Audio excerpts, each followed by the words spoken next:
Restrictions are themselves burden, which is meant by onerous as choice C and arduous as choice E.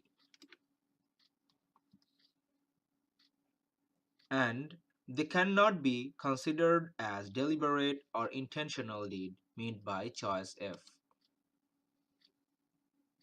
Moreover, restrictions are not surplus or excess in a relevant sense with respect to the passage, as the potential new employer will cover the legal fees but at a cost, often similarly a restriction.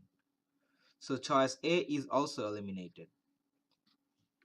But is a sign here which helps us to predict that the correct answer will represent opposite position of their potential, as any restriction cannot be defined as facile as choice D or affable as choice B, which mean easy and friendly. So choice A, choice B, choice D, and choice F are to be eliminated.